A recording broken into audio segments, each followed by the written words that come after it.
हाँ, good morning. जैसा कि मैं इसके पहले आपसे कहा था कि मेरा ये जो यूट्यूब चैनल है ला मंथन, इस पे मैं पूरा आईएएस पीसीएस तथा पीसीएस जे के ज़्यादातर सब्जेक्ट जो कि ला के हैं वो मैं आपको बताने वाला हूँ।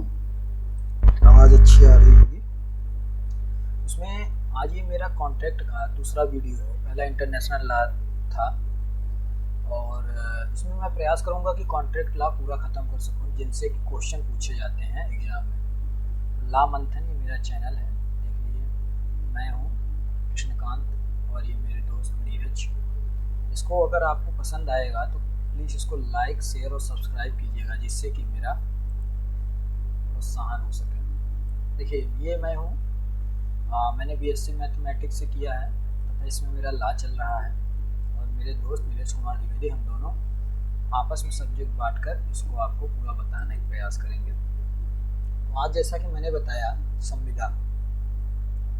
तो संविदा, जैसा कि हम जानते हैं कि हम जो भी कार्य करते हैं उसमें मतलब सुबह से लेकर शाम तक हम प्रत्येक कार्य जो करते हैं वो कहीं ना कहीं एक प्रकार से हम लोग करार ही करते हैं। जैसे कि चाहे हम दुकान से एक छोटा सामान लाएं, चाहे कि कोई बड़ा चीज़। तो इसी प्रकार जैसे एक संविदा को एक लेमैन के लैंग्वेज में देख लीजिए, वह प्रत्येक वचन या करार जो कानून द्वारा परिवर्तनीय हो तथा जिसका कानून द्वारा पालन कराया जा सके। संविदा को हम समान भाषा में ठीका, अनुबंध या कॉन्ट्रैक्ट भी कहते हैं। ठीक है, ये इसकी इंग्लिश में भी है। तो देखिए, इसमें जो दो चीज़ बातें समझ में आती हैं वो है, पहला वचन मतलब करार, और दूसरा उस करार का प्रवर्तनीय अर्थात इनफोर्सिबल बाय लॉ। इनफोर्सिबल बाय लॉ, अगर ये दोनों गुण होंगे तभी कोई करार जो है वो संविदा या कॉन्ट्रैक्ट मानी जाएगी। अब देखते हैं संविदा का वर्णन कहाँ पर किया गया है भारत के कानून में। देखिए, इंडियन कॉन्ट्रैक्ट एक्ट 1872 जो कि एक इंग्लिश लॉ था, उसके धारा 2H में संविदा का वर्णन किया गया है। तो संविदा कानून द्वारा प्रवर्तनीय करार है। कानून द्वारा परिवर्तित न किए जा सकने वाला करार संविदा नहीं होता। Contract is an enforceable agreement by law. Agreements not enforceable by law are not contracts. Agreement means an assurance given by consideration of each other consideration. मतलब कि देखिए, इसमें तो पहला चीज़ क्या हो गया कि एक करार होना चाहिए, दूसरा उसका इन्फोर्सिएबल होना चाहिए, तीसरा कि उसमें दो पक्ष जो करार कर रहे हैं उन दोनों पक्षों को प्रतिफल अर्थात कंसिडरेशन मिले। देखिए, कंसिडरेशन आगे मैं बताऊंगा वीडियो में, जो सेक्शन 25 और सेक्शन 2D में दिया गया है। तो फिलहाल यहाँ पर इतना हम समझ लेते हैं कि इंडियन कॉन्ट्रैक्ट एक्ट 1872 के धारा 2H में कॉन्ट्रैक्ट की डिफिनीशन दी गई, जो कि इस प्रकार है। ठीक है, और इसमें क्या होता है कि इसमें आश्वासन दिया जाता है तथा कोई प्रस्ताव, जो आश्वासन या प्रस्ताव दिया जाता है उसको स्वीकारा जाता है। मतलब एक प्रपोजल देने वाला होता है, एक उसको एक्सेप्ट करने वाला होता है। ठीक है, तो आगे चलते हैं। अब देखिए, जैसे मैंने पहले बताया कि कॉन्ट्रैक्ट के लिए दो चीज़ आवश्यक है, उसके परिभाषा में दिया गया। पहला करार अर्थात एग्रीमेंट, दूसरा क्या है, उस करार का कानून के द्वारा प्रभावशाली बनाया जाना। तो जैसे कि यहाँ पर मैं एक उदाहरण दिया हूँ कि मोदी जी, ये व्यक्ति, इसका नाम हम कुछ भी मान लेते हैं, मान लीजिए बी है, मिस्टर बी से कहते हैं कि देखिए, इसमें आपको करार और इन्फोर्सिबल दोनों समझ में आ जाएगा कि आप मेरा एक पिक बनाए, मतलब मेरा एक पिक्चर बनाए, जिसके लिए मैं आपको 500 रुपये दूंगा। अब इसमें क्या करते हैं, मोदी जी इससे एक करार करते हैं। ठीक, अब करार कर लिए कि आप मेरा एक पिक्चर बनाए, इसके बदले मैं आपको एक 500 रुपये दूंगा। तो ये क्या हुआ कि कॉन्ट्रैक्ट के पहले शर्त को पूरा कर रहा है। अब दूसरा, इसका कानून द्वारा पालन होना चाहिए, मतलब ये इन्फोर्सिबल बाय लॉ हो। देखिए, इसमें कोई गड़बड़ी नहीं होनी चाहिए। जैसे सेक्शन 14, 15, 16, 24, 26, 27, 28 में आगे पूरा बताऊंगा। अगर इन सब चीज़ों का प्रभाव पाया जाएगा किसी भी करार में तो वो इन्फोर्सिबल बाय लॉ नहीं होगा। इसको मैं धीरे धीरे आगे बताऊंगा। तो मोदी जी इससे कहते हैं कि मैं आपको 500 रुपये दूंगा था, और मोदी जी को एक पिक्चर मिल रही है उनकी, वो उनके लिए कंसिडरेशन फ़ायदा हो गया, और इस व्यक्ति को, मिस्टर बी को 500 रुपये मिल रहे हैं, इनके लिए कंसिडरेशन हो गया। और इसमें कोई भी प्रपीड़न, जालसाजी या ये सब ना हो, तो ये जो करार है ये इन्फोर्सिएबल हो जाएगा तथा ये एक कॉन्ट्रैक्ट में बदल जाएगा। अब यदि इन दोनों में से कोई भी ऐसा होता है कि मान लीजिए ये पिक्चर ना बनाए, तो मोदी जी इनके ऊपर कॉन्ट्रैक्ट के उल्लंघन के लिए केस कर सकते हैं, क्षतिपूर्ति के लिए। अब यदि मान लीजिए इन्होंने ये पिक्चर बना दी और मोदी जी पैसा नहीं दे रहे हैं 500 रुपये, तो ये व्यक्ति मिस्टर बी जो है वो इनके ऊपर कॉन्ट्रैक्ट के मतलब संविदा के उल्लंघन के लिए क्षतिपूर्ति का केस वाद दायर कर सकता है। तो आई होप कि आप समझ गए होंगे कि कॉन्ट्रैक्ट क्या होता है। इसके लिए दो आवश्यक तथ्य हैं। पहला करार की डिफिनीशन इंडियन कॉन्ट्रैक्ट एक्ट 1872 के धारा 2E में दिया गया है। अब चलते हैं हम आगे। अब देखिए, जैसे इसके पहले मैं बताया था कि कॉन्ट्रैक्ट की डिफिनीशन में था कि एक प्रस्ताव देने वाला होना चाहिए था, जैसे ये व्यक्ति और ये लेडीज। यहाँ पर तो देखेंगे कि ये लेडी इसको प्रस्ताव दे रही है, तो ये हो गई प्रस्तावक, ये जो अंगूठी वाली लेडी है।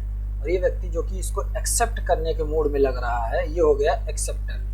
तो प्रस्ताव की जो डिफिनीशन है वो सेक्शन 2A में है। सेक्शन 2A में बताया गया है कि प्रस्ताव क्या होता है।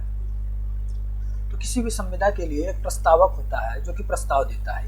तो ये लेडीज प्रस्तावक है जो कि एक प्रस्ताव दे रही है। शायद इस फिगर का मतलब है विल यू मैरी मी वाला। तो अब इसमें ये लेडीज क्या हो गई, प्रस्तावक जो कि एक प्रस्ताव दे रही है। प्रस्ताव की डिफिनीशन दिया गया है सेक्शन 2A में। तो इसमें सिंपल सा डिफिनीशन ये है कि वह जो प्रस्ताव देता है वह प्रस्तावक कहलाता है। तो अब इसमें देख लेते हैं कि प्रस्ताव के प्रकार क्या होते हैं। आगे मैं बताऊंगा इस व्यक्ति के बारे में जो कि एक्सेप्ट कर रहा है। तो एक्सेप्टर की भी बहुत बड़ी भूमिका होती है। देखिए, विशिष्ट प्रस्ताव, स्पेसिफिक ऑफर, जब कोई प्रस्ताव निश्चित व्यक्ति या व्यक्तियों से किया जाता है। जैसे यह प्रस्ताव इस व्यक्ति से सिर्फ किया जा रहा है, तो ये सिर्फ इसी के लिए है। एक नहीं इसके अगल बगल घूमने वाला कोई भी इस अंगूठी को थाम ले और कह दे कि आपने मेरे को प्रस्ताव किया, मैंने स्वीकार कर लिया। नहीं, विशिष्ट प्रस्ताव उसी के लिए मान्य होता है जिसको कि वो किया जाता है। दूसरा होता है सामान्य प्रस्ताव या जनरल ऑफर। वो प्रस्ताव जो निश्चित व्यक्ति या व्यक्तियों से नहीं किया जाता बल्कि संसार का कोई भी व्यक्ति से स्वीकार कर सकता है। जैसे कि मान लीजिए मैं कहता हूँ कि अगर इस पेड़ में लगे आम को अगर कोई भी तोड़ देता है तो मैं उसे 500 रुपये दूंगा। तो ये जो मेरा प्रस्ताव था, कोई भी, तो ये सभी के लिए, कोई भी आए इसको तोड़ दे तो मैं उससे 500 रुपये ले जाती। ये प्रस्ताव जो है वो सभी के लिए था, तो इसको जनरल ऑफर या सामान्य प्रस्ताव कहते हैं। फिर देखिए, इसी प्रकार होता है स्पष्ट प्रस्ताव। वे प्रस्ताव जो मौखिक या लिखित रूप में है परंतु स्पष्ट मतलब नहीं किए जाए, तो मतलब स्पष्ट किए जाए सॉरी, तो वो क्या होते हैं मौखिक प्रस्ताव।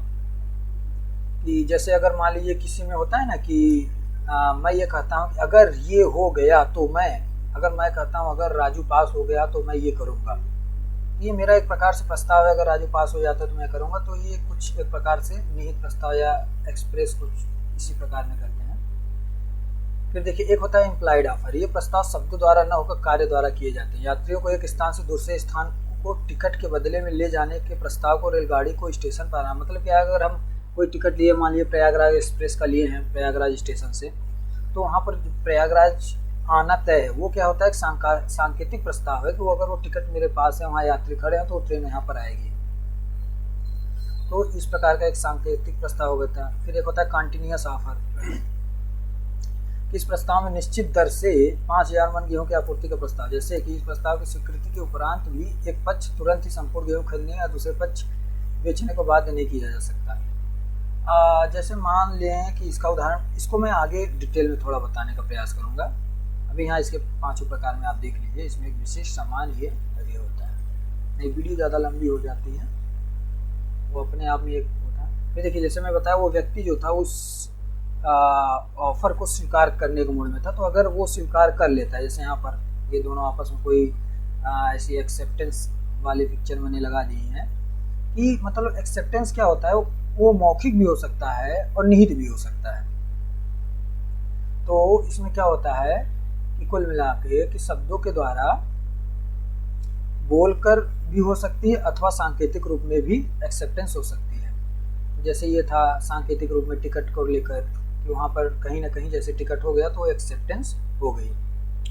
तो अब देखिए, इसमें प्रस्ताव और स्वीकृति में ये कुल मिलाकर सेक्शन 2A जो कि इंडियन कॉन्ट्रैक्ट एक्ट में है, इसमें ज़्यादातर यही है। और इसी प्रकार वचनदाता की डिफिनीशन है सेक्शन 26 में, जो वचन देता है। और 2B में है वादा या वचन किसे कहते हैं, ये सब आप देख लीजिएगा, ये सब बहुत छोटी छोटी चीज़ें हैं। तो फिर यही है। और इसमें एक केस रहता है कि लालमन शुक्ला बनाम गौरी दत्त, ये केस इंपॉर्टेंट है, जिसमें कि आप मेंशन कर सकते हैं प्रस्ताव स्वीकृति वाले केस में। कि एक व्यक्ति रहता है गौरी दत्त, अपने भतीजों को खोजने के लिए अपने मुनीम लालमन को भेजता है। लालमन के जाने के बाद, ध्यान दीजिए यहाँ, लालमन के जाने के बाद जो गौरी दत्त होता है वो अपने भतीजों को खोज लाने वालों के लिए 501 रुपये का पुरस्कार देने की घोषणा करता है। लालमन मुनीम गौरी दत्त के भतीजों को खोज लाया और पुरस्कार की मांग की। फिर इसके बाद ये जो गौरी दत्त होता है वह कहता है कि तुम्हारे जाने के बाद मैंने ऑफर वो ये किया था, मतलब ये प्रस्ताव रखा था कि 500 वाला, तो उसको तुमने स्वीकार कहाँ किया। तो जो लालमन होते हैं वो क्या करते हैं कि वो एक प्रकार से केस कर देते हैं गौरी दत्त के ऊपर, भैया ये इन्होंने ऐसा प्रस्ताव रखा था, इसके उपरांत मैं इनके भतीजों को खोज लाया तो मुझे 500 रुपये नहीं दे रहे हैं। तो अब इसमें जो जजमेंट आया वो यह हुआ कि चूंकि लालमन को लड़के की खोज के पूर्व पुरस्कार की शर्त की सूचना नहीं थी, न पुरस्कार प्राप्ति की बात की ज्ञात थी, अतः खोए हुए लड़के की खोज को लाने के लिए लालमन का कार्य गौरी दत्त के प्रस्ताव की स्वीकृति नहीं माना जा सकता। तो मतलब ये है कि सेम टाइम का होना आवश्यक है। यहाँ पर जैसे इस केस में देख सकते हैं कि अंत में लालमन केस हार जाते हैं और गौरी दत्त के पक्ष में फैसला होता है कि जो एक्सेप्टेंस था उन्होंने ये उनके जाने के बाद ये प्रस्ताव रखा था, इसलिए यह उनका स्वीकार नहीं माना जाएगा। अब देखिए सेक्शन 3 जो बताता है वह यह बताता है कि मतलब कम्युनिकेशन कि कैसे हो, कि जैसे वहाँ पर यह था कि लालमन चले गए फिर प्रस्ताव रखा गया। तो अब देखिए इसके लिए क्या होता है कि जो धारा 3 है उसके अनुसार क्या है कि किसी प्रस्ताव के संप्रेषण करने वाले पक्ष के द्वारा किसी ऐसे काम करने या नहीं करने से हुआ माना जाता है जिसके द्वारा वह प्रतिसंहरण का संप्रेषण करना चाहता है अथवा जिसके प्रभाव के कारण संप्रेषण अर्थात कम्युनिकेशन होता है। देखिए प्रस्ताव की सूचना स्वीकारकर्ता को समान लैंग्वेज में मैं यहाँ लिखा हूँ, और प्रस्ताव की स्वीकृति की सूचना प्रस्तावक को मिलना आवश्यक है। बिना कम्युनिकेशन के यह कोई भी प्रस्ताव पूर्ण नहीं हो सकता। प्रस्ताव की सूचना जब उस व्यक्ति को प्राप्त हो जाए जिसके प्रति प्रस्ताव किया जाता है तब प्रस्ताव का संवहन या संचार पूर्ण समझा जाता है। जैसे मान लीजिए यहाँ एक मैंने पिक दिखाने की कोशिश की है कि ये मतलब क्या रहता है कि इसमें एक व्यक्ति रहता है जो कि कहता है कि आप मुझे पिज्ज़ा पहुंचा दीजिए, उसके बदले में आपको पैसा दूंगा। इन दोनों का जो मैसेज होता है ये अगर दोनों का संवहन हो जाएगा तभी ये प्रस्ताव स्वीकृति मान्य होगी और सेम टाइम में होना चाहिए। ठीक है, तो ये सेक्शन 3 बताता है। आगे देखते हैं। देखिए अब कब माना जाएगा कि कम्युनिकेशन मतलब संवहन पूर्ण हुआ। अब इसमें देखिए 2-3 चीज़ों का ध्यान देना है। जैसे मान लीजिए यहाँ पर मैं एक उदाहरण देता हूँ, फिर इसके बाद ये उदाहरण बताता हूँ कि अक्षय कुमार कहते हैं कि मेरे पास एक स्कीम है। राजपाल यादव को कहते हैं अक्षय कुमार कि मेरे पास एक स्कीम है कि पैसा डबल करने का। तो राजपाल कहते हैं पैसा डबल, तो अक्षय कुमार कहते हैं वही फिर हेरा फेरी वाली मूवी का उदाहरण मैं लिया हूँ कि हाँ, लेकिन इसके लिए शर्त है आपके पास 50 लाख रुपए होना चाहिए। अब इसको इसी रूप में अगर ये मान लेते हैं राजपाल यादव तो ये माना जाएगा कि इस प्रस्ताव का इन्होंने स्वीकृति दे दिया। परंतु इसमें राजपाल यादव कहते नहीं मेरे पास 50 लाख नहीं, मेरे पास 30 लाख है, मैं देता हूँ। तो ये जो प्रस्ताव है ये स्वीकृति नहीं हुई, ये प्रति प्रस्ताव इन्होंने दे दिया अक्षय कुमार को। मतलब कि ये प्रस्ताव अक्षय कुमार ने दिया था उसका एक्सेप्टेंस ना करके इन्होंने प्रति प्रस्ताव दे दिया कि मेरे पास 30 लाख है, तो अब अक्षय कुमार को इसकी स्वीकृति करनी होगी। अब मतलब राजू और इसका जो भी नाम रहता है, तो इसीलिए कहा जाता है कि प्रस्ताव का उसी रूप में स्वीकार करना चाहिए जिस रूप में प्रस्ताव को दिया गया है। अगर उसमें कोई फेरबदल हो गया तो वो स्वीकार ना होकर वो प्रति प्रस्ताव हो गया।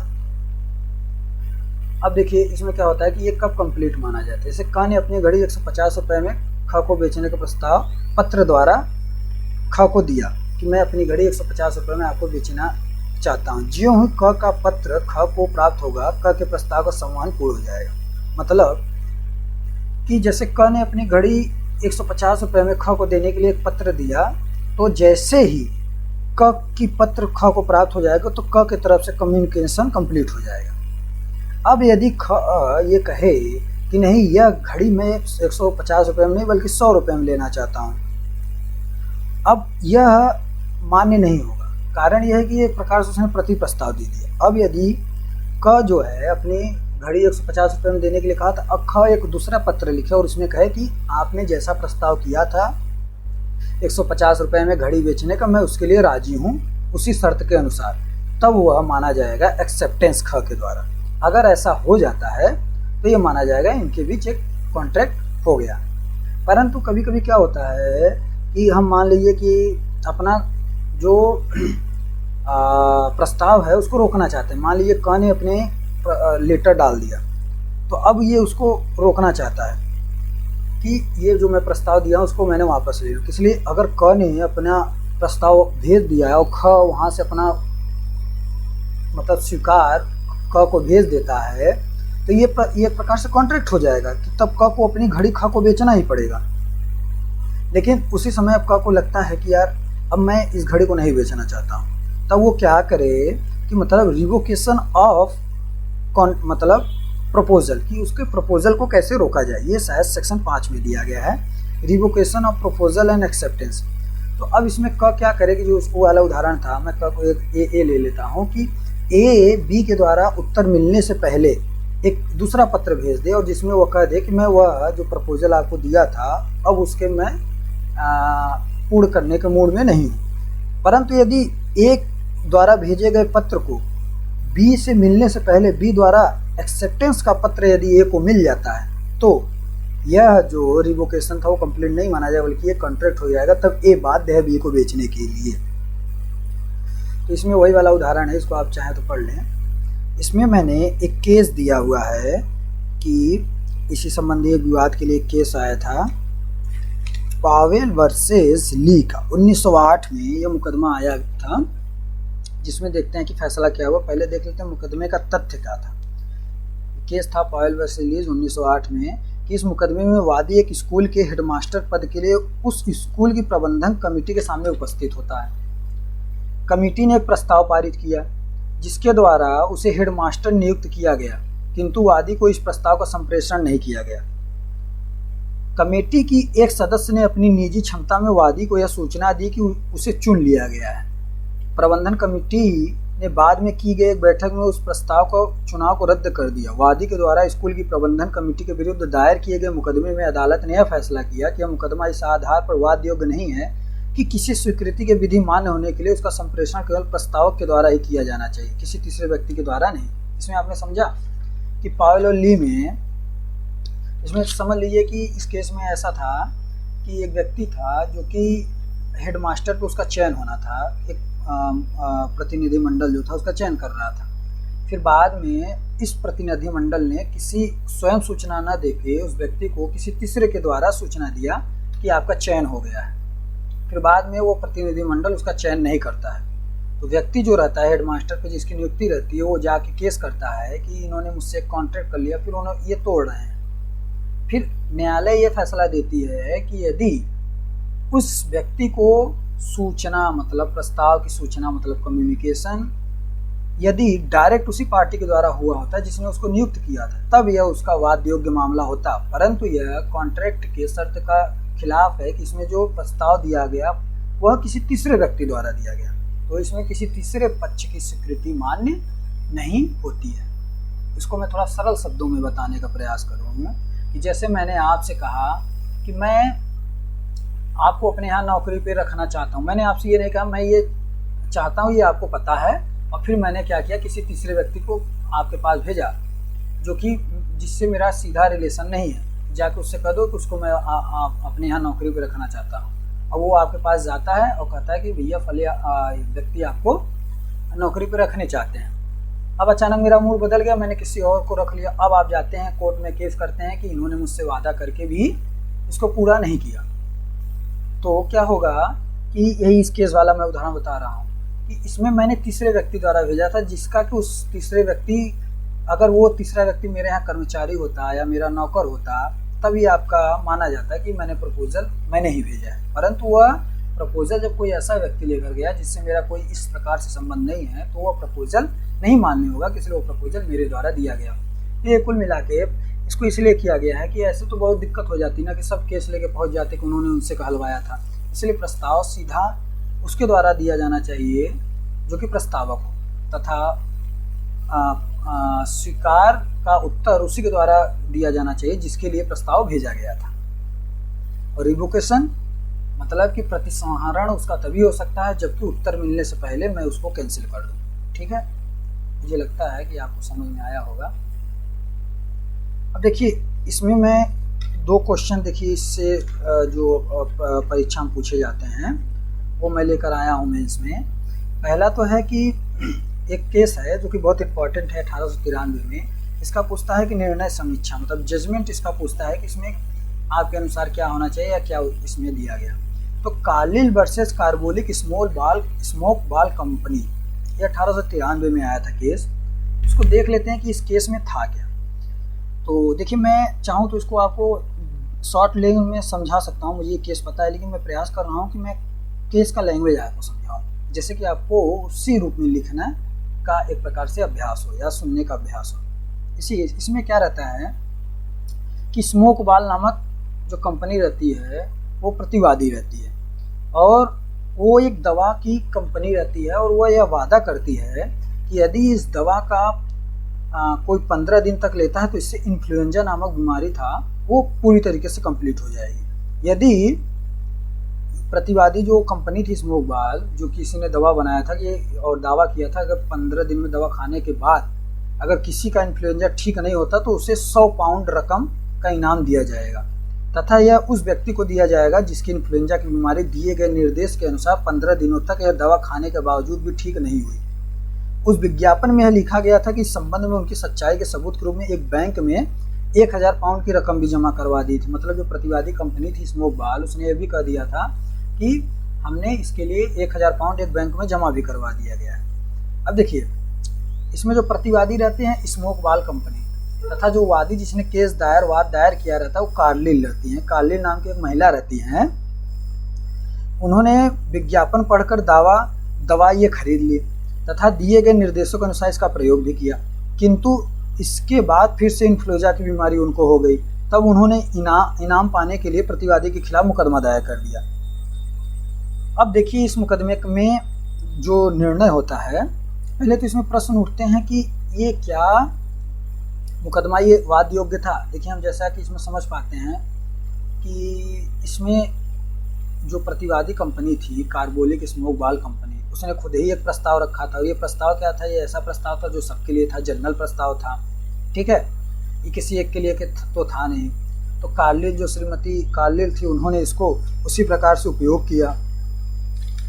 तो इसमें जो अदालत का फैसला आता है उसमें हाउस ऑफ लॉर्ड्स, उसमें आपको पता हो, ने यह फैसला किया कि प्रतिवादी इस आधार पर उत्तरदायी था कि उसके द्वारा दिया गया विज्ञापन जिसमें कि एक इनाम की घोषणा की गई थी एक सामान्य प्रस्ताव था। देखिए मैंने बताया जिसको भी कोई भी स्वीकार कर सकता था। उस दवा को खरीदना उसका इस्तेमाल करना उस प्रस्ताव की स्वीकृति के समान था। जैसे वो समान प्रस्ताव था, यदि उस दवा को किसी ने खरीद के उसे अनुरूप उस दवा को लिया तो वह एक प्रकार से स्वीकृति हो गई, ये निहित स्वीकृति थी। इसलिए इस मामले में स्वीकारकर्ता यानी वादी जो थी वो इनाम पाने की हकदार थी और फिर उसको इनाम मिलता गया। अब दूसरा क्वेश्चन देखिए इसमें आएगा what is proposal, discuss a valid proposal. प्रस्ताव क्या होता है, वैलिड प्रस्ताव क्या होता है, इसको मैंने पहले समझा दिया, इसको आप करने का प्रयास कीजिएगा। उम्मीद है कि यह वीडियो आपको समझ में आया होगा। Thank you very much. ठीक है, Ctrl+F